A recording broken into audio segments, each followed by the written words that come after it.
Okay. So we could raise flop, but the pot 3/4 feels a lot like a 10x. And so you could just... whatever. Let's just hit. He jams, we fold. GG. Maybe he gives up Queen Jack? 1BB, I think we got a call, because I think there is still Jack 8, there is still Queen Jack. Queen Jack of clubs. There's even some 5-3 of clubs. Missed flush draws, missed straight draws.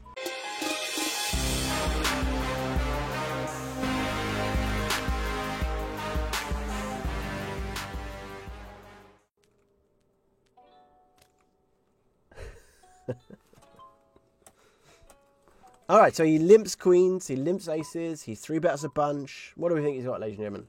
I'm going to give him aces again. King 10 off. That's... alright. Acarito! How are we? Oh, we lost. That's a shame. We're all in. Good luck. That's doesn't need the good luck with that. But we take a diamond. Try again. We're still looking to get some action on the reg speeds. And it's Lucky Whale. I guess they're all playing quite a few tables.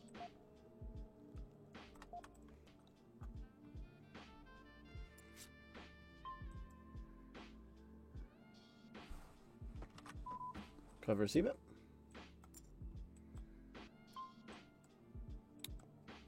Click. Interesting click. I think we'll go for a call. It's an interesting sizing choice on this flop. It does allow us just to obviously float with an awful lot of combos and realize like equity. We would have to, in theory, punish this by just shoving a lot of our Queen X. I'm not entirely sure what the sizing represents from a hand. I mean, we're going to fold this hand now, obviously. But it's an interesting sizing choice. I mean, it's definitely workable. You can definitely use that. It's not something I would typically do. But I mean, if you want to click back all the C bets, that definitely can be fine. We got action on now our other table. So we'll win this. And then we'll jump back.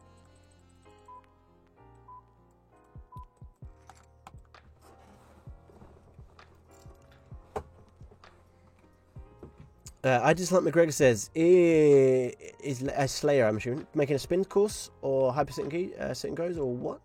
Man loves rate back leaderboards. He's a very voluminous grinder for sure. I don't know. I think he might be making a course. I'm not sure. I don't know. He was twitching a month ago, and then he hasn't twitched recently. But yeah, I guess we'll find out. But good luck to him. Pocket 4's a bit sci if Lucky Well shoves here, but we don't really have a choice. When he limps, I guess we're just going to jam. Alternate is now following. Thank you, Alternate. Thank you for not following alternate channels, but following this one. We'll jam the 4s. It is awkward, but again, I think it's just their only option. Especially when we don't have fold equity. Having said that, fold equity from the big blind he's doing. I think it's the way to go.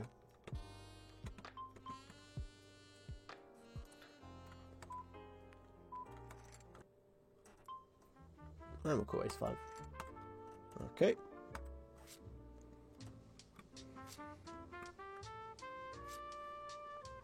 GG. Hit and run.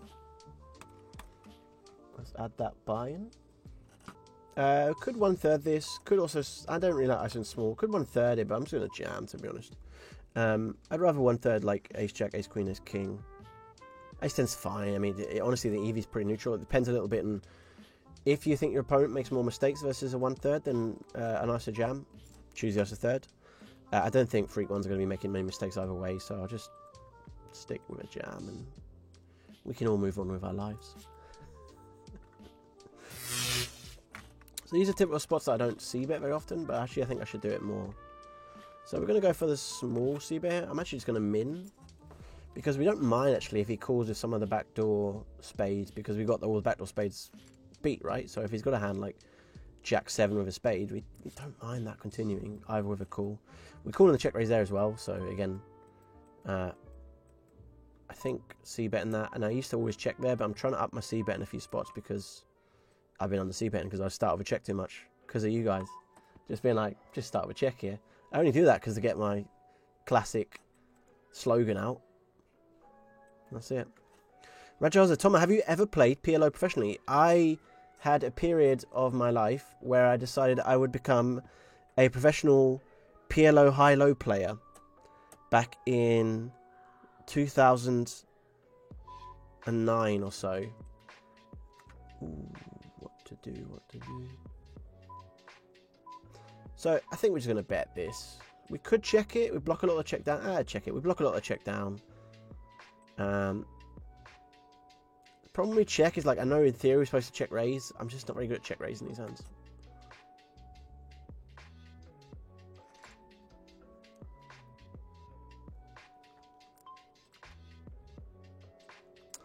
He had queen eye, so we gave him most opportunity we could.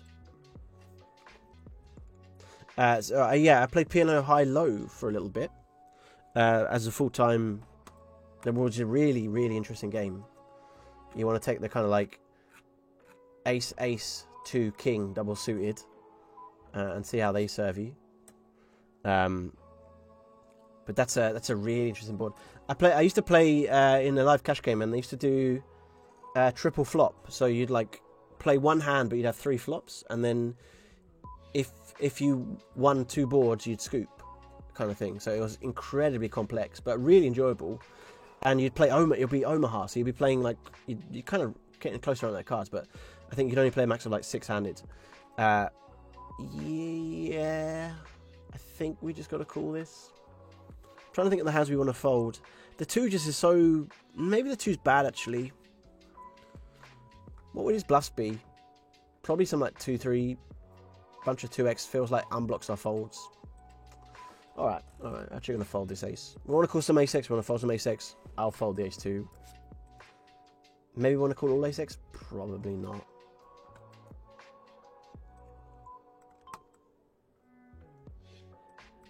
Tussbot McGee, have you looked at ACR spin and goes? They have 2 types, not sure which one's better. One has a $1 million spin option, one doesn't.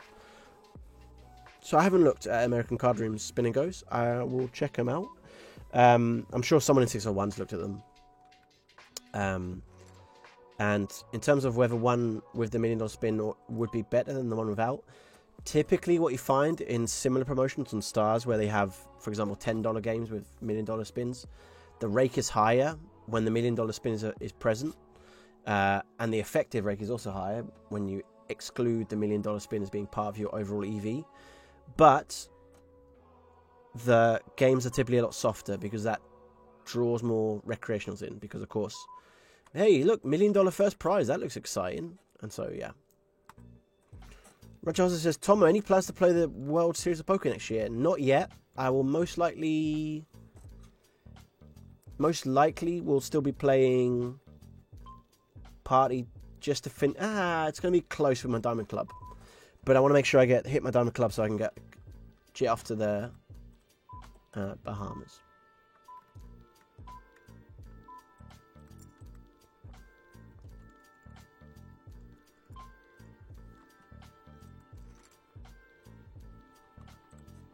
So, I mean, fairly easy bet on the turn, I think. Again, just going to jam this. Okay.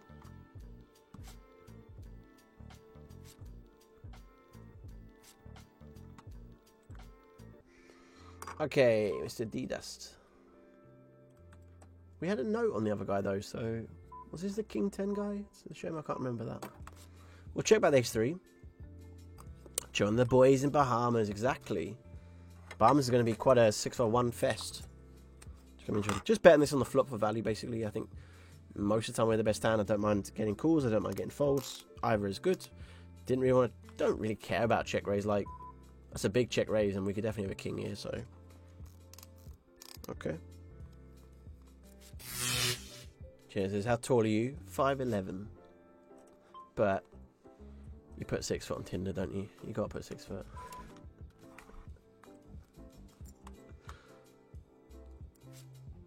And then you just walk everywhere on your tiptoe. Every day you turn up on your tiptoes. They'll never figure it out. We're going for another bet here. Just as a kind of like, still get some value from a 4 or 2, or clubs or hearts. Still fold at equity. Now have a pretty easy check. Hopefully one of those hands and not an ace. And a Jack 9. That's good in terms of on the flop. We also want to make hands like Queen 10 or King Jack or King 10 fold. And if he's calling Jack 9 with a backdoor heart, what backdoor heart is he folding? Probably none, right? Because I mean, 6-7 is a better, or 7-5 is a better backdoor call than Jack 9 there. At least he's got a straight draw as well. We're going to jam A6. Limp call 6-7. We have the best hand. We have the best hand. We have the best hand. I remembered for the first time in a long time to actually tweet before we started streaming. So my plan is to, before every Twitch stream, to do a little tweet. We've also, by the way, I completely forgot this. We've still got Word of the Day. It's still available. Still, no one has the Word of the Day. I think it's $150. If someone could just say, a subscriber can just say the right words. We've got a whole thing prepared if it's the right one, so you know I haven't made it up. For about 2 months, we've been waiting. It was going to jump up $50 a day, but I thought it's getting ridiculous. We can't have it like $500 for someone just saying a random word. So we're waiting. So if you would like to say the word of the day, why not say a load of words? And one of them is word of the day. We've also, if anyone would like to do today's question of the day, QOTD, prepared that as well.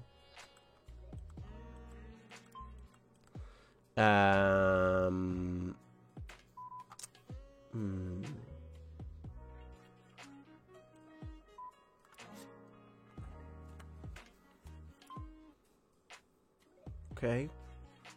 So we could raise flop, but the pot 3/4 feels a lot like a 10x. And so you could just whatever. Let's just hit. He jams, we fold. GG. Maybe he gives up the Queen Jack. 1BB, I think we got a call because I think there is still Jack 8, there is still Queen Jack. There's Queen Jack of clubs. There's even some 5-3 of clubs. Missed flush draws, missed straight draws. I mean, I think he's got a 10, but like, let's pay him. Wow. Pot 3/4 and 9-5 off. Wow. That's pretty aggro. Well, we'll let him be aggro here. Happy days, happy days.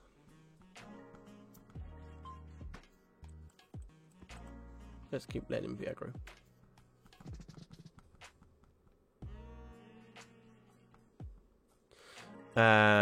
Good luck, bro. Says Lucky. Thank you very much, Lucky. Hope you're doing well. So the double check. This feels pretty, like, I don't know, low pocket pair or something. I'm actually, I mean, we could do a lot of different things. I think we'll just go for a big size and just make sure we get called if you've got king high. Folds, yeah. You could min bet, but like, I don't know, min bet to induce a bluff seems such a difficult thing to do on that board. And I mean, a lot of them are just snap call with whatever. And, yeah. I just like my do you prefer top heavy spin multipliers or more even spreader multipliers, or do you care because you're on chip V deal? So I'm on chip V deal, so it doesn't make too much difference. Historically, I used to like more even spreader multipliers, so it's lower variance, obviously, and I quite like the lower variance of that. Cloudface says, dude is a fit regfish. I don't know if that's me or my opponent or anybody. But if it's me, it's fair. I have many leaks. Yeah, I think we're just going to call again. We could jam this, but I mean, if he just has ace-7 or something, I'd rather call hit a queen and let him bet. That's the plan. Not planning to raise it at any point because of how crazy he went. So we're just going to call. We're in position as well, so I mean, no ace on the turn, please. Hope he hasn't got 7-8 or 7-3, which he definitely could have personally. Bet 1BB. Last time we bet 1BB, I mean, honestly, I think I'm just going to jam. Question of the day. Today's large question. That is today's large question. Large question. Thank you for asking. What is your favourite scene of poker that appears in any sort of media?